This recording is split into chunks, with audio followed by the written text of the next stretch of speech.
in Group C with China to come. The scalp of Saudi Arabia here. Now the scalp of Bahrain. Timnas Indonesia beserta sang pelatih Patrick Kluivert sebentar lagi akan melakoni dua laga krusial di laga persahabatan bertajuk FIFA Matchday di awal September 2025 ini. Seperti yang kita ketahui bahwa skuad Merah Putih akan berhadapan dengan Timnas Cina Taipei di 5 September dan berhadapan dengan Timnas Lebanon di 8 September 2025 ini. Tentunya hal tersebut akan menjadi tantangan tersendiri bagi sang pelatih beserta para pemain.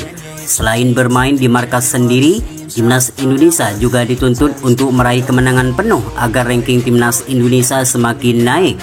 Melawan Timnas Cina Taipei dan melawan Timnas Lebanon ini merupakan persiapan terakhir sebelum tampil ke putaran keempat kualifikasi Piala Dunia 2026.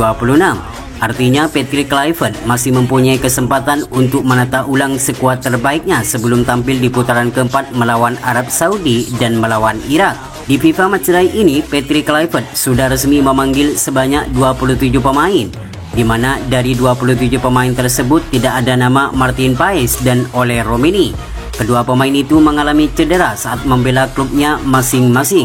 Namun meskipun demikian, Erick Thohir selaku Ketua Umum PSSI masih mengupayakan agar dua pemain yang masih menjalani proses naturalisasi, yakni Emiliano Jonathan dan Mauro Silstra, untuk bisa tampil di FIFA Matchday melawan Cina Taipei dan melawan Lebanon ini. Lantas bagaimanakah Patrick Kluivert dan Alex Pastur meracik strateginya di FIFA Matchday melawan Timnas Cina Taipei dan melawan Timnas Lebanon ini? Dan berikut ini merupakan prediksi starting line up Timnas Indonesia Senior di laga bersahabatan bertajuk FIFA Matchday melawan Cina Taipei dan melawan Lebanon di awal September 2025 ini.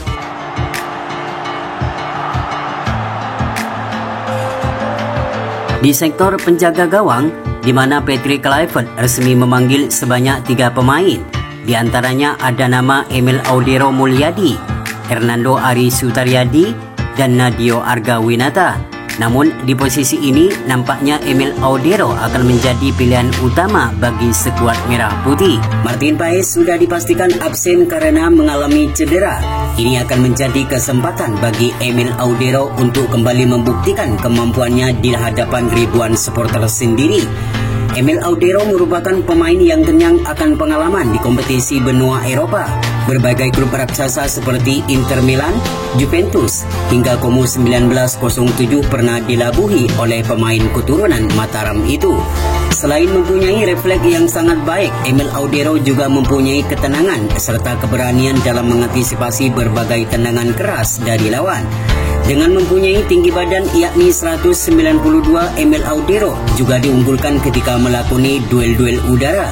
Maka tak heran jika pemain berumur 28 tahun ini akan menjadi pilihan utama bagi Patrick Kluivert melawan Lebanon dan melawan Kuwait nanti.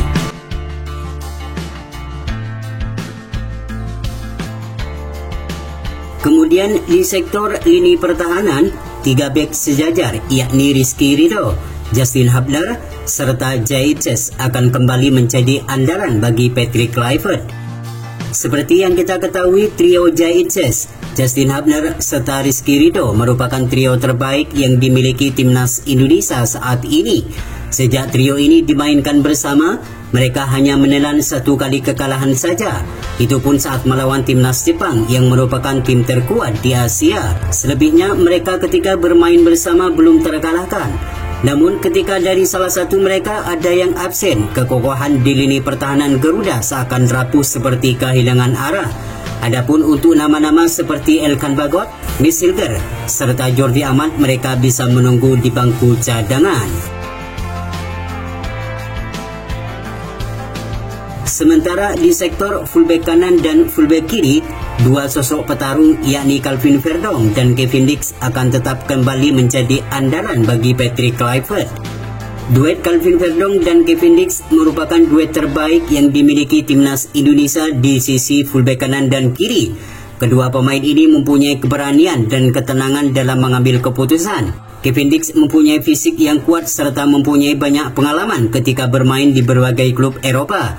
Sedangkan Calvin Wedong merupakan pemain yang paling konsisten di setiap pertandingan. Untuk nama-nama seperti Sandy Walsh, Dian James hingga Pratama Arhan, mereka bisa menunggu di babak kedua.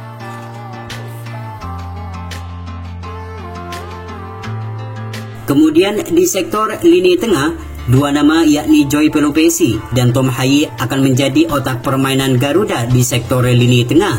Tom Haye akan menjadi kreator serangan dan memberikan umpan yang manis kepada pemain Garuda yang berada di lini serang. Sedangkan Joy Pelupesi akan menjadi gelandang bertahan yang siap menjegal para pemain lawan sebelum masuk ke pertahanan Garuda. Selain dua pemain tersebut, Patrick Kluivert masih mempunyai beberapa pemain andalan seperti Ricky Kambuaya, Nathan Joaon, hingga Ivar Jenner yang siap menggantikan Tom Haye dan Joy Pelupesi ketika mengalami cedera atau kewalahan. Sementara di sektor lini serang, tiga nama yakni Marcelino Ferdinand, Ragnar Oratmangun, dan Ramadan Sananta akan menjadi andalan bagi Patrick Kluivert di laga nanti. Marcelino Ferdinand merupakan pemain muda terbaik yang dimiliki oleh timnas Indonesia saat ini. Kecepatan serta keberaniannya dalam melakukan akselerasi ke pertahanan lawan sangat layak menjadi pilihan utama bagi skuad merah putih. Selain mempunyai kecepatan, Marcelino Ferdinand juga mempunyai kepercayaan yang tinggi yang tentunya akan menjadi nilai tambahan bagi skuad merah putih. Tidak hanya bisa bermain sebagai pemain sayap, namun pemain berusia 20 tahun itu juga bisa bermain sebagai gelandang serang. Selain Marcelino, di posisi ini juga ada nama Egy Maulana Fikri, Yaakob Sayuri, Eliano Renders yang bisa menjadi opsi kedua di pertandingan nanti. Sementara Ragnar Oratmangun, kita sudah mengetahui kemampuan pemain yang satu ini. Kecepatan serta kelincahan yang selalu menjadi andalannya akan membuat lini serang Garuda semakin mematikan. Absennya di dua laga terakhir saat melawan Cina dan melawan Jepang akan menjadi motivasi tersendiri untuk kembali membuktikan kemampuannya bagi skuad Garuda. Selain mempunyai kecepatan, Ragnar Oratmangun juga mempunyai ketenangan dalam mengambil keputusan. Maka tak heran jika Patrick Kluivert menjadikan Ragnar Oratmangun sebagai pemain utama di pertandingan ini. Selain Ragnar Oratmangun, di posisi ini ada juga Stefano Lillipali, Dian James, hingga Beckham Putra yang siap menunggu di bangku cadangan. Oleh Romini dipastikan absen karena mengalami cedera. Ini akan menjadi kesempatan bagi Ramadan Sananta untuk membuktikan kemampuannya di laga nanti. Tidak hanya mempunyai kecepatan, Ramadan Sananta juga mempunyai tendangan keras yang selalu menjadi andalannya. Tentu kehadirannya diharapkan dapat memberikan kontribusi yang maksimal di lini serang Garuda.